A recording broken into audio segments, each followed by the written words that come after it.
I meant to bring my iPad down so I could read the comments. I forgot. All right? But yeah, the comments are right there. I know, but I wanted them right here. Are you all right? Jeez, I'm all right. I was Turkey. Thumbnail snazzy. Turkey was good. You've always done it with a shadow on the side. But I get it. I'm with it. Yeah. Turkey was good. Teeth intact. Hairline intact.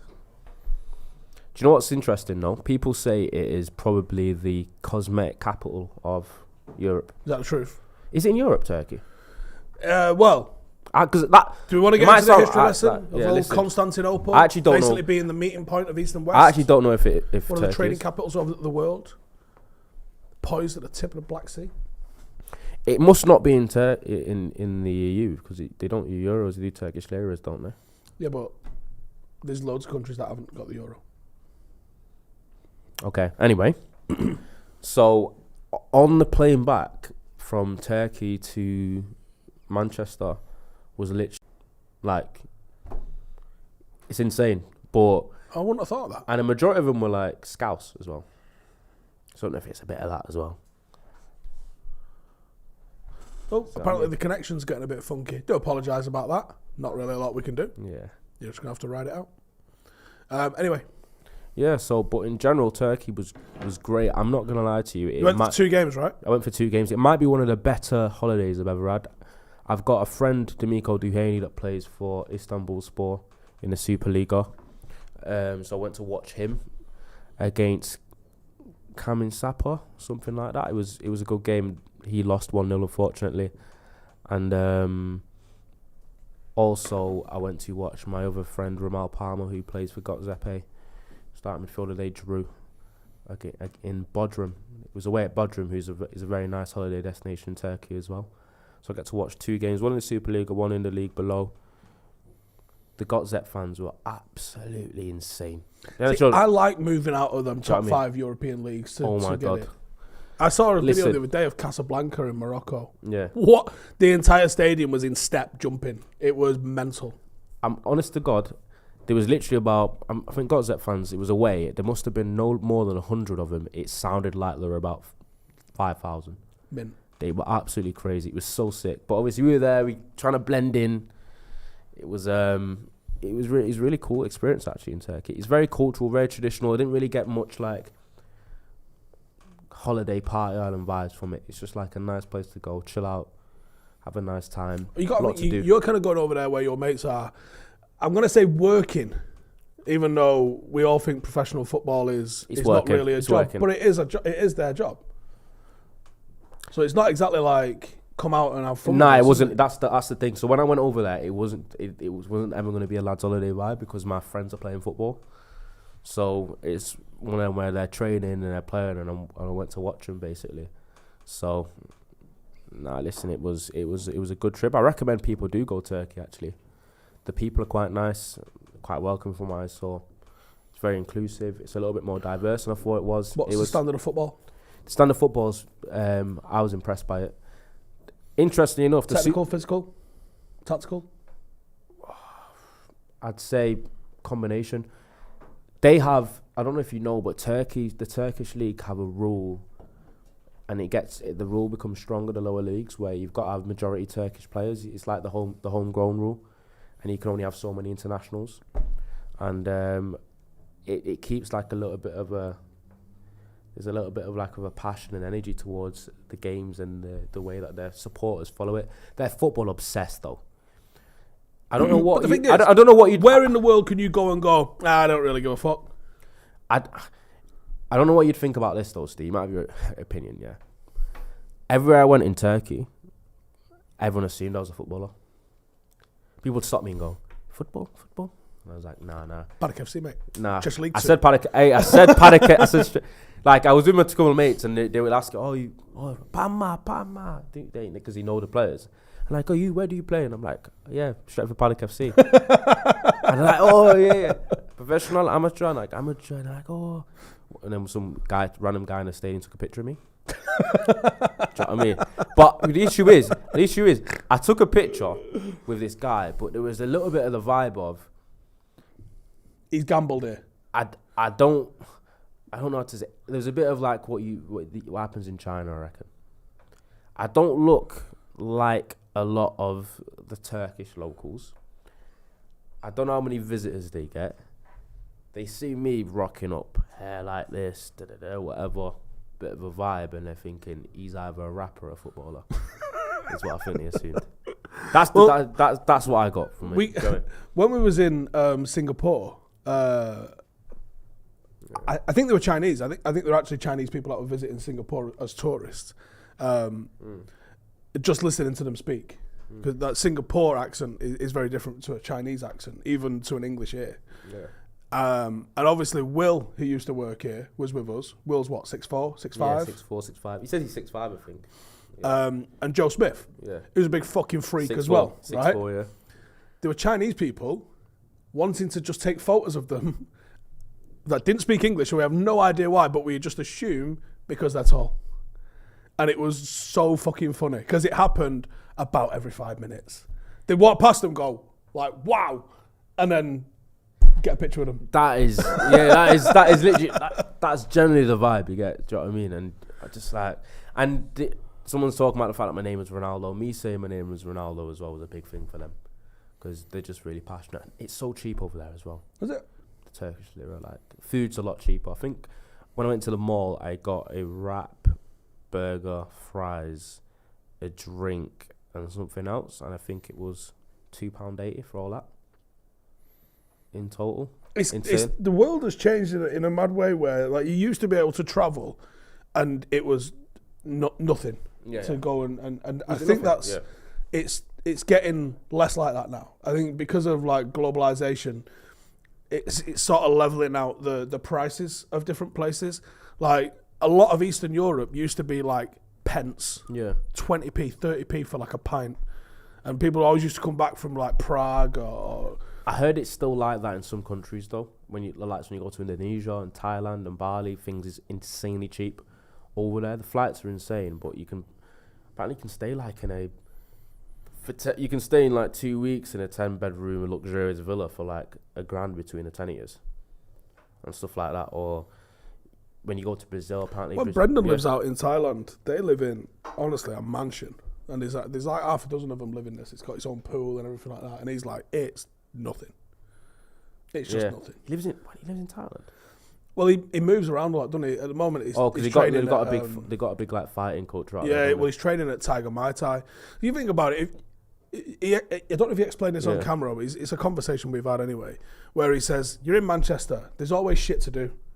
You know, there's always people to go see. There's always people getting up to stuff. There's always someone launching something. There's always like a party. It's busy. There's friends and family, and everyone wants to go out for something to eat." He goes, "My job is to stay at £145 and to be as hard as I can." He goes, "When I go and live in Thailand, it's so hot you barely want to eat." He goes, "So all you're doing is getting enough energy in to be able to fuel and then training 5-6 hours a day." He goes, "And there ain't shit else for me to do." Like, they live out on the outskirts of the town, so then it's not city, it's not nightclub vibes, and their entire existence is hydrate, refuel, sleep, go to the gym. And then he just locks himself away in this sort of monk mentality. And there's so many people that are almost semi-living at Tiger Muay Thai at the moment as well, just training that like Spartan sort of lifestyle where it's I'm here for 3 or 4 months because I'm focusing on trying to win this next fight. Do you know what? It is mad though. I feel like if there's one thing you want to do in life is travel as much as possible. I've got to travel a lot more recently than I have been able to. Previously, obviously, it's a bit difficult growing up working class. You don't get to always fly about everywhere like some, but I've got the opportunity recently. Obviously, been to Dubai. Got to go to Qatar with you. I've been to Turkey recently. My mate sorted that out for me, and just seeing like the way that I've enjoyed it has made me feel like I've missed out, but there's still enough time. There's a lot of places on my bucket list that I still want to go to. I'm thankful for the army for that, for opening my eyes to so many different cultures. We spent a lot of time just skiing around Europe, Norway, Austria, France, Germany, Italy, You know, and seeing sides of stuff that you'd never see. And then obviously we did. We went to Oman. We spent a long time in Oman doing desert acclimatization training prior to going to Afghanistan. Obviously, it's Iraq and Afghanistan. Shit. Didn't really see too much of those. What? I planned something and I forgot. Obviously, I went to a shooting range, didn't I? All right. You didn't tell me this. I put it on my story, but I swear I mentioned it to you. No, you didn't. So I went to a shooting range, right? And I said, I'm gonna get footage, and then I was gonna show you on the XG files how I got on, and it was terribly. So basically, I've never shot anything before. So I've shot I've done all the names. The thing is, my mates knew more about the names of the guns more than me because I think you were surprised, kids and COD, they just get into a lot of. So what I mean, so I was shooting. So I was shooting a handgun. I never shot one before, and literally, I was just taken back by how hard it was. Do you know what I mean? It's not like you see in films or nothing like that when you're shooting it. Basically, I was like, you've got a target. I almost kept shooting past the target. Do you know what I mean? Literally, the whole central thing. It come out and it was like you got a mark in the middle, mark on the outside, and mine was. I had a couple of shots that was like even off the sheet of paper. Now, but obviously, as a beginner, never shooting anything before, and it wasn't even just that. It was like, you know, like how you think about recoil. So I'm shooting, and I feel like my hand was going like that every single time, because I never really probably underestimated the force of it. So I'm doing it with one hand, and every time I shot, I wasn't even just recoiling like that. It was like a double one. It was almost like that's how weak my wrists are, or how much I'm not really like used to the recoil. But it was the most surprising part of it is didn't expect the recoil to be that bad. If you literally you see on the video, my arm. What caliber stuff are you shooting? Yeah, can we turn the mics up just a little bit? Yeah, please? It was quite powerful. People moaning about my arm literally just went like literally it was like that every time it shot. So what happened was when I'm doing it and I shot the first one, because of the recoil, it's got me fucking shook. So I've got and I'm like so every single time I'm a bit more nervy. Thinking, am I going to like recoil and basically shoot upwards or something and it's going to ricochet? Do you know what I mean? The thing with recoil on firearms is it's happening, right? And different guns do different stuff. Yeah. We had Special Forces come down and do a range day with us because they was as bored as we was in Afghanistan. There was nothing, not Afghanistan, it was in Iraq, sorry. And they just brought down a big array of weapons that we don't usually get to fire. And they brought some stuff down, and it was like, kick on this one's a bit much. Most 5.56 round stuff, there's not a lot of recoil. It's just a little bit of a rock backwards. So you anticipate the recoil, but you don't really want. You just sort of, I don't know. It's that the target should be rising and falling with your breathing if you've done it right, and then as you pull the trigger, it's all part of the same thing. So what you're probably doing is probably snatching at the trigger. Whereas if you pull and hold the trigger, there's a click as it resets, and that's all part of your action in firing and sort of maintaining like a solid firing position. There's all sorts of, for firing handguns are harder anyway. There's something called this cowboy stance, which is, as you imagine, like your legs apart, which is such a shit stance. Yeah, he did, but the guy, you want the weaver stance, which is where you kind of twist a little bit like that, and then you have your other hand to sort of support. He had me in the first stance that way, like frontwards, cowboy. And I'm like, and then he's like got me steady here, and then every time I was shot, I'm like recoiling like mad, and then every time I just got more inaccurate. To the point where they put it in like this for the second round. They put it in something where it's almost like a frame. It almost felt like a.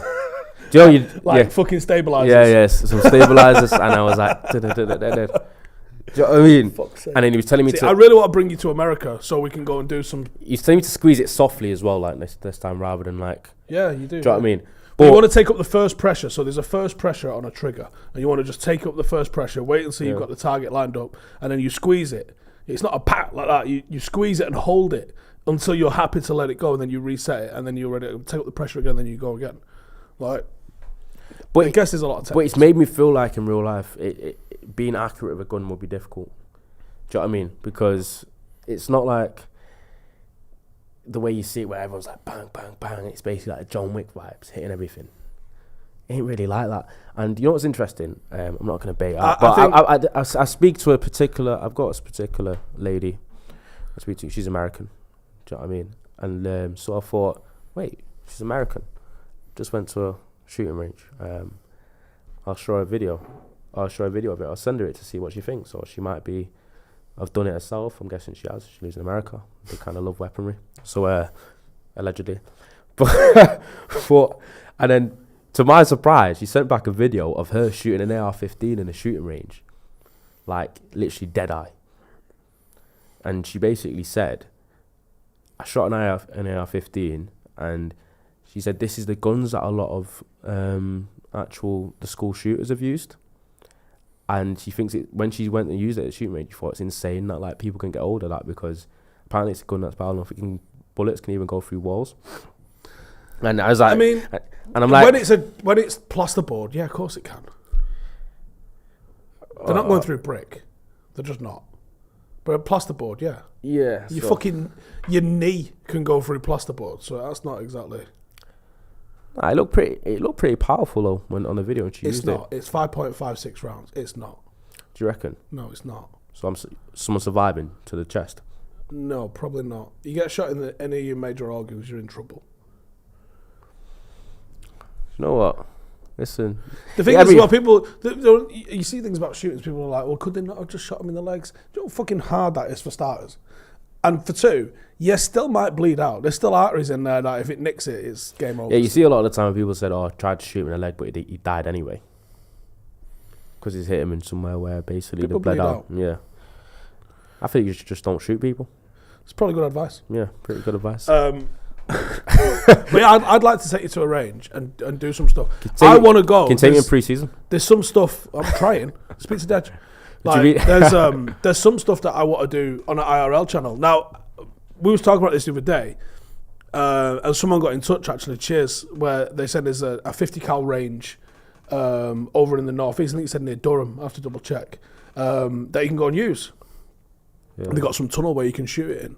But I'm thinking I'm going to do some content like that on the IRL channel. Explain the gun laws of the UK, because I don't think anyone has a clue. Yeah. But I'd like to go and do some CQB stuff, because I'd like to get back in the training habit of it, because I like it. I think it's fucking cool, and I like the craft of doing it as well. It would be. I feel like it would be interesting because it's obviously it's an area of expertise for you. I don't know if people have watched any videos on the IRL channel anyway, but they are going to be. You've got some major ideas in the pipeline as well, and I'm actually quite excited about them if they come to fruition. And I know a lot of them will be on stuff like this, what people will be interested in. I think the thing is, like, America's got a weird fetishization with guns, and the UK is almost like the wrong sort of angle to it. Not reading that. Can't read that. Have you absolute savage. And the UK's got this total sort of like guns are bad, and just that's and neither approach, the American approach or the British approach, is right. There needs to be way more common sense applied for both things. And you can have and enjoy and practice with guns in the UK in a perfectly legal, perfectly safe manner. And I think more people should be educated to that. You don't have to.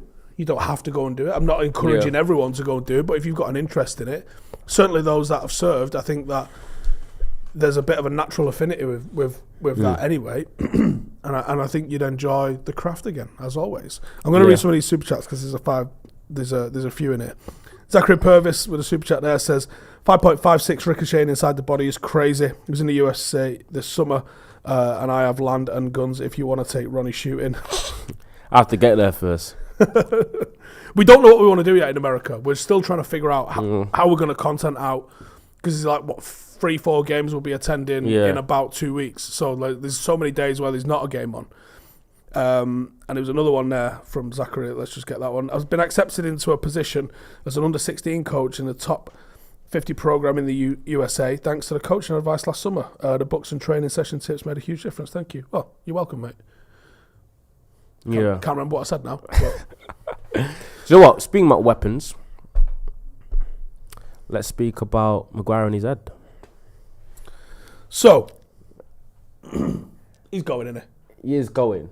Obviously, with top 4 secured now, having basically... can you even call yesterday a game? Training session yesterday. How bad were Chelsea? So bad. Embarrassingly. So we basically walked through Chelsea yesterday. We top 4 now. We've got the FA Cup final, and then it's into the summer. And we've agreed that it is a huge one in the whole. We spoke about it time and time again. One sec. I just need to reply to this. Yeah. The Angry Viking says, how many school shootings happen in the UK? None. Right? He says, how to argue your approach to guns is as bad as ours.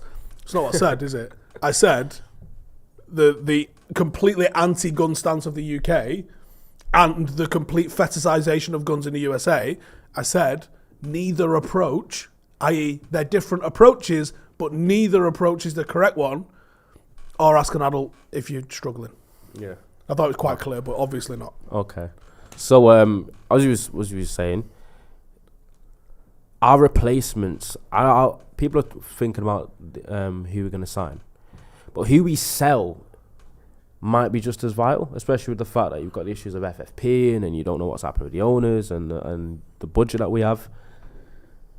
As much as Maguire has been a huge disappointment and it's almost going to feel like a weight lift off United's shoulders when we get rid of him, he's probably the one player who we're willing to sell that's got the most value still, which is interesting. How much are we getting for him?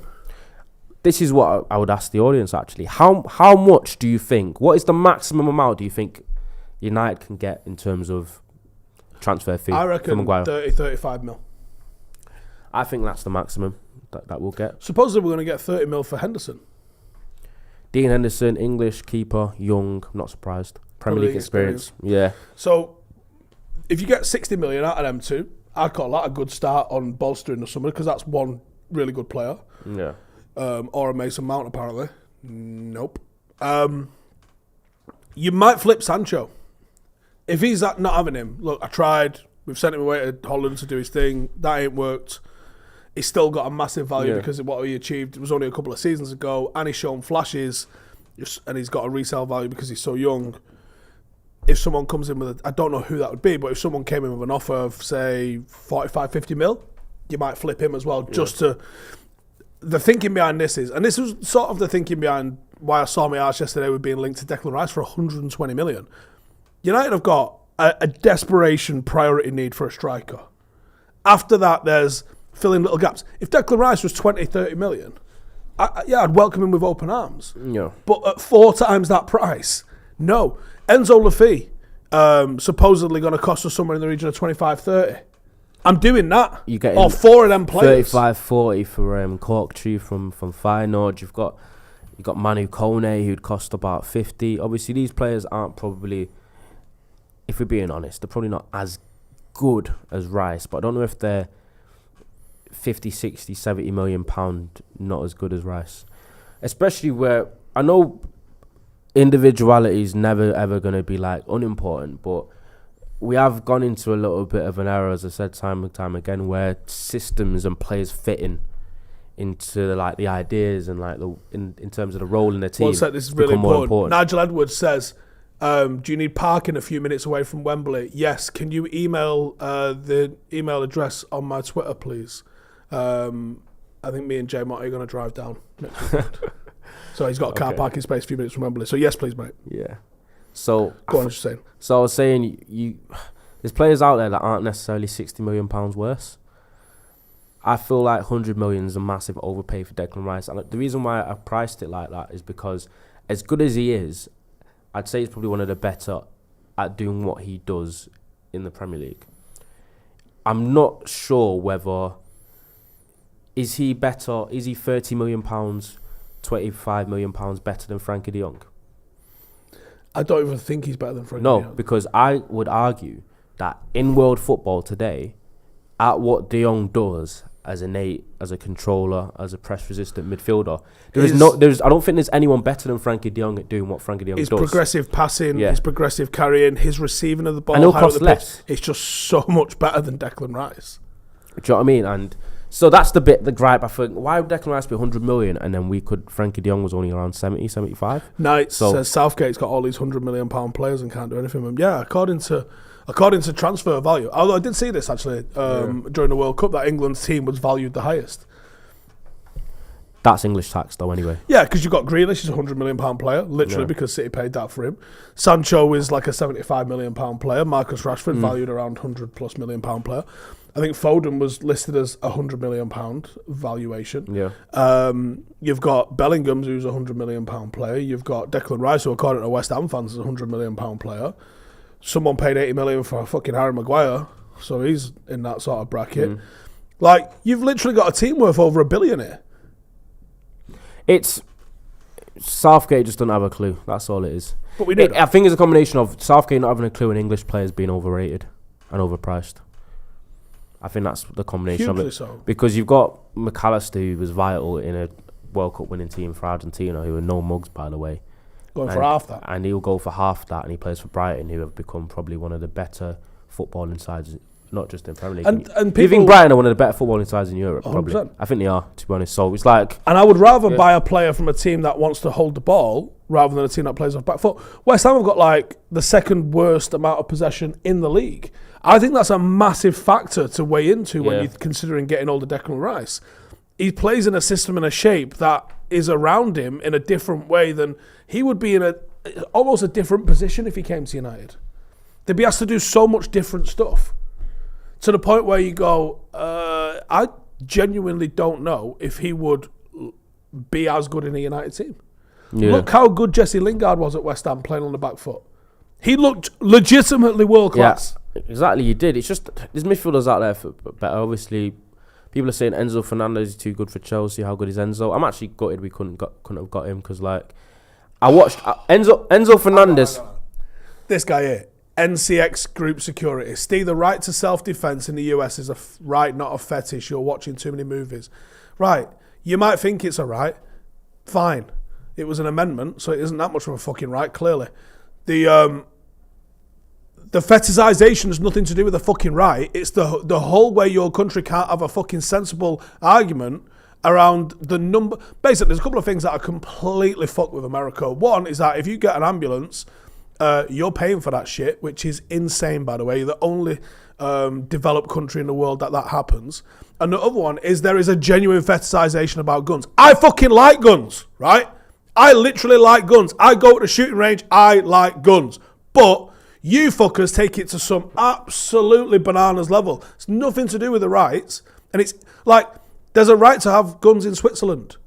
Is there a meme about fucking Switzerland and their guns? No. There is about America because you fuckers take it to another level.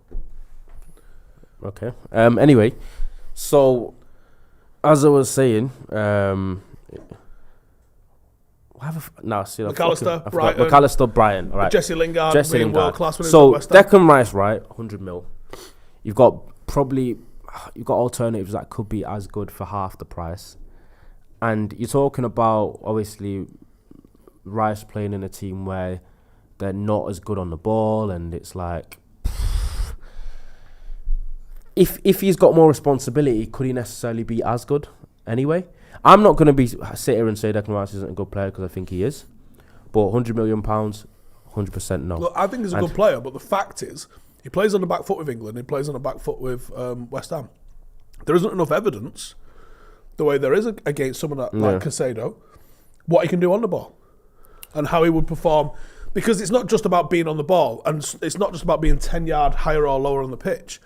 It's a whole different thing when you're... how many... someone mentioned Dunk has more fucking pressures than Declan Rice. He's pressing more people than a midfielder is. Yeah, exactly. But I don't know. I don't think there's much credence in the United Rice links, though. Probably not. I think we are looking elsewhere. I think it's more legitimate in the Mount one. Obviously, the Mount one for 50 million. I'm not sure. This takes me on to what's been reported, because obviously we've got Martial on there. It has been reported that Daniel Levy does not want to sell Kane, having been quoted as saying United are going to have to kill me to sign Kane. Is apparently what Levy has said to someone close to him. Or pay him loads of money. Do you know what I mean? Mate, that's the first step in negotiation. Which Alex Ferguson said he which makes no sense because Kane's out of contract next season. So why on earth wouldn't he sell him this summer? Yeah. It's bluster. Do you know what I mean? So that didn't make any sense. And it's the same with Mason Mount. Mason Mount's contract ends next summer. So how on earth do Chelsea think they can demand £80 million for him? Not only that, Chelsea have got so many players that they're going to need to move on. Don't think the ones with homegrown status. You said there was going to be a huge fire sale. Anyway, you said that towards it. But everyone could see that coming. Where the fire sale is going to be insane. Oh, mate, this is going to be like fucking Black Friday or something like this at Chelsea. You're going to pick up so many fucking bargains at Chelsea. Real Madrid have done this for years. You can look at Robin and people like that that you've got. Didn't they sell Schneider as well when he went to Inter and probably became the best player in the world, at least for a season? Like, there's so many players. When you're a team that is just churning through and doesn't really give a fuck about its bottom line, United are different. You don't really get a massive churn out at United because they failed usually. Whereas Chelsea and Real Madrid have just got like a shiny thing sort of addiction. So they're like, oh, new shiny thing, oh, new shiny thing, oh, new shiny thing. Look at the fucking somebody bought Cristiano Ronaldo. You know, they break the record for Kaká for about 5 minutes and then they go fucking nearly double it for Cristiano. Absolutely bonkers behaviour. Yeah, proper Galacticos.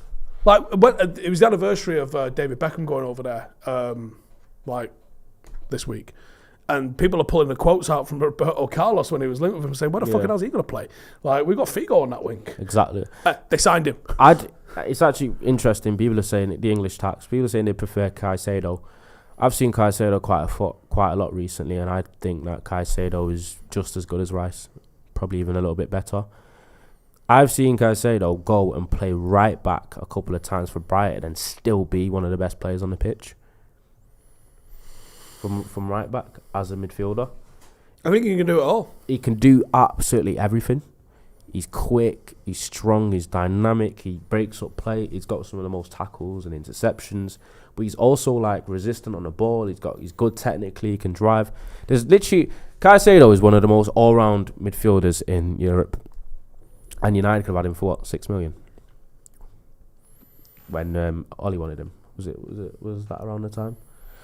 If you look at some of the ones that Ollie wanted, but I'm not going to go. Because he gets tired with. No. I'm not going into no Ollie prop with Hugo because you still pissed me off with the Mourinho thing. That didn't make that. So I'm literally not even going to go back there. All right, just the two. Anyway. He wanted Haaland and Caicedo, and he probably would have got them for what?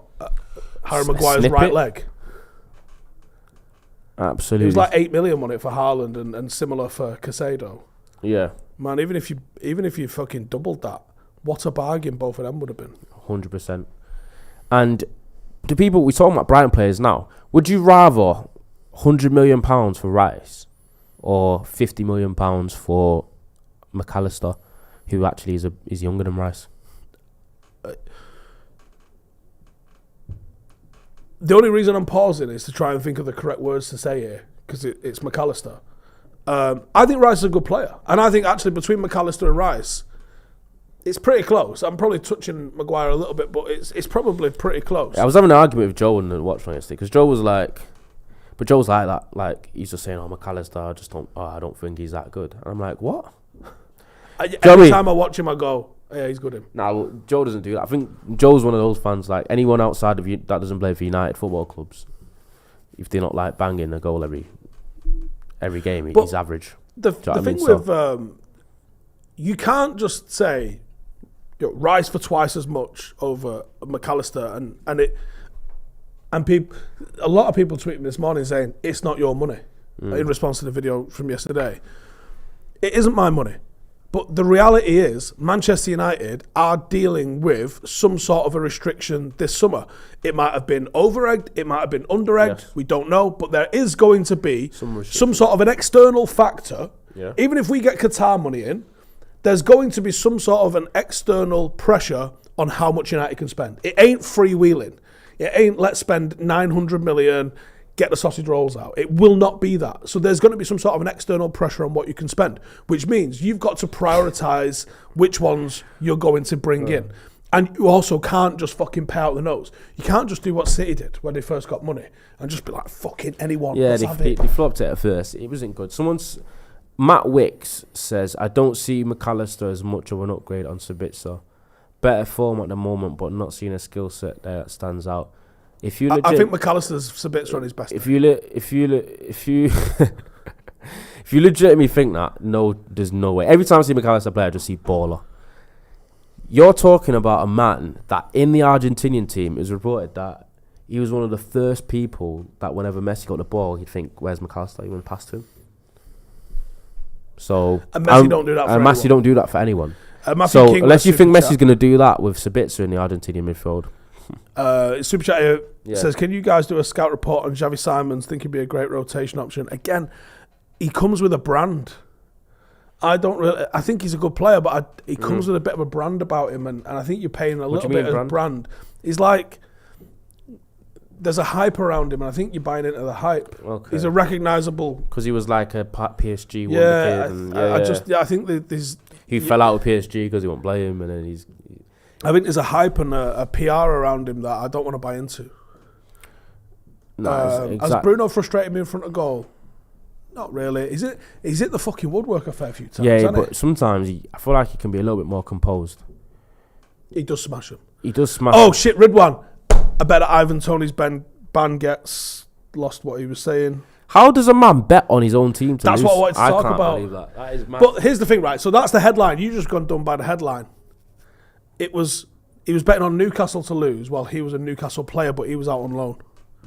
So it's not anything he's influencing. Doesn't matter if he's influenced or not. He's still employed by the club. That's mad. True. Is addiction that bad that you got to do that? There's two things when here. You're earning money well. There's two things here. There's probably three. There's probably more than that. But there's two major things here. The first one is, I am there for him when it comes to backing himself to score. Why can't you do that? Why can't you back yourself to score? He's going to try harder now than he was already going to try. Do you know what I mean? I know MMA fighters that bet on themselves to win their entire purse. A lot of them. It's different. It's false equivalence. Not really? Yeah, because what do you mean not really? In an MMA fight, it's you and you only. In football, it's a whole team. But if you're betting on yourself to win, you're already going out there to win surely anyway. So what's the issue? You're just going to make a bit of extra when you do score. But it isn't just as specific as that's not the only thing you can bet on. You can bet on all sorts of dodgy stuff. You can, and I think that's maybe what... So I think that's why they did the blanket ban. I think the blanket bans make sense. I don't think you can argue against that. We might be talking about this next week with a well-known Premier League defender who's got some stories about betting, because it only got made illegal in about 2013, you know, to bet on football matches as a footballer.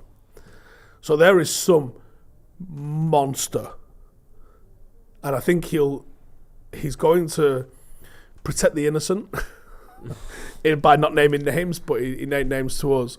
And oh my fucking God. Yeah. Some players racked up some cash that they owed to the bookies. Like, you ain't sleeping at night kind of cash. Even for people that are earning a lot of scratch. This was multiple months of wages. Fucking hell. So if he does drop it, it'll be headline news. No. Interesting. Listen, hopefully he doesn't. Mark A says UK has a fetish for betting. Yeah, it does. See that? You can just go, it does. Don't have to get all fucking pissy knickers about it, do we? It does. It's got a problem. We literally invented a sport where we take fucking farmyard animals and we put fucking short people on them and then we fuck them off round wearing different colours just because we like to gamble.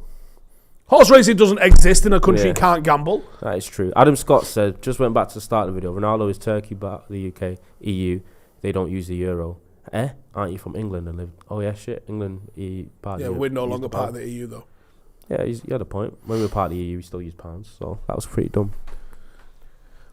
Someone says Szoboszlai to Newcastle is amazing. Is that true? Because I've also seen reports that Newcastle are going to try and sign one or two, what they call, they've got a name for it now, big marquee, Galactico signings. I didn't even know that was a name for it, but Newcastle are going to... It's been about 20 years that phrase has been a thing. Yeah, Newcastle are going to try sign a Galactico signing, which I thought you expected if they got Champions League football. Yeah, I think that's probably what we've been waiting for. There's a comment here I just saw. P2K says only became illegal in 2013. I think that was about when it was. Might have been 2011. It was then anyway. Footballers used to be able to bet on football, just not a game that they was involved in. So let's say a Premier League player might have bet on El Clasico. Yep. Now they're not allowed to gamble at all. So that's totally out the window. But he said, I thought someone went to jail back in the day, or was that for match fixing? Match fixing's always been illegal. Now, there was something in... But match fixing and gambling on your own games can be... The lines blur, don't they? Yep. There was a player... It was actually a game I was at. And it was West Ham. Was it a West Ham player called Ian... What was he called? Manav Sandhu says SA is the way. Varela, South America is the way. Varela, Retegui, Andre, all less than 25 mil each. The South America's got some absolute diamonds, and you're actually seeing it with Brighton. Brighton have signed Buonanotte, they've signed Enciso, who look like two 18-year-old stars in the making from South America. Don't know why some people are quite nervous about gambling when it comes to signing players from there, but from what I've seen, when a player is young and does well in South America, in the Brazilian League or the Argentinian League, it does translate quite well to Europe for the most part. So yeah, there was something involving West Ham where the lights kept going out at certain times in the game, and it was linked to a betting syndicate. But there was also a game, I can't remember the fucking guy's name. Was it Ian Bishop?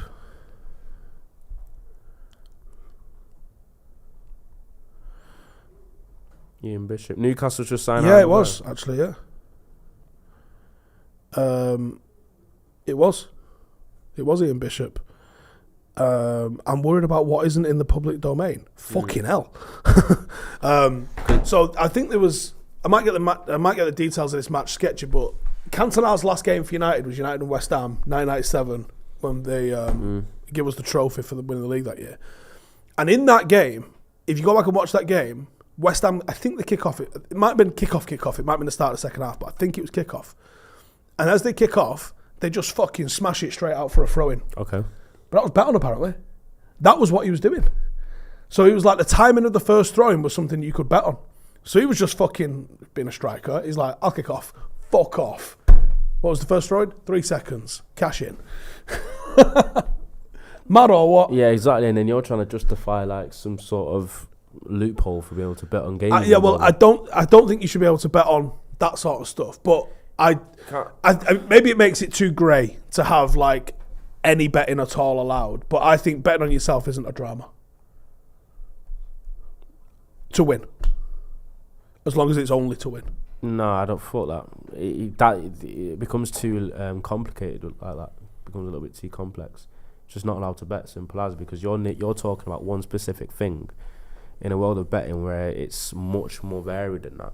Well, you can bet on everything now. So like exactly. Timings of the first yellow card, corner, all sorts of stuff. There's literally there's no way you can. Reece says, can we create a partnership with Boca or River? Both clubs benefit financially. The problem is, you're talking about a club which globally is smaller than Manchester United, but locally is unfathomably huge.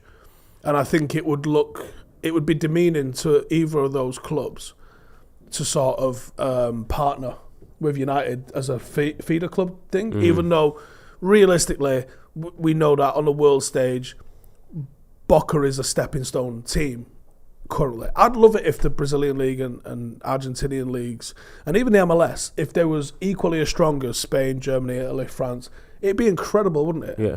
Yo, Josh, what you doing? Why have you asked for context and that? Is that for you or for us? Billy T says Matt Letizia did the same thing from kickoff. Did you know? Nah, it's one of them where I think people have said that a lot about the whole Brighton thing, where it's like people think they're getting almost too overhyped with their signings, but it's a legitimate thing. Obviously, it's a carousel that won't last forever. But cause someone said, imagine the hype with Garnacho had he been at Brighton. Fairs, but he's not. He's at United, and he's doing very well. I think sometimes he can still be a bit alright, but I love the energy he plays with. Do you know what I love about Garnacho? Do you reckon he's one of the most dangerous 1-2 players? 1,000,000%. In Europe. I've never seen Garnacho pass and stand still. he never passes and stands still. You think about trying that yourself? He just always passes. I don't play for United. He passes. And that's why. And goes. Nah, it's just not just that. Like when he passes and goes, he's difficult to stop, man. Do you know what I mean? That's what's made him so... I think he's probably most effective right now as someone that's a bit of a spark plug off the bench against tired legs. He's a nightmare to play against. But when he starts homing his craft, Garnacho's a proper player. Knight says they should start an American Champions League with South and North America. I think South America would fucking obliterate the MLS teams, to be honest with you. Yeah, true. And they'd probably say, like... They'd probably call it the World Champions, whoever wins. Yeah, they probably would, you're right. Probably would.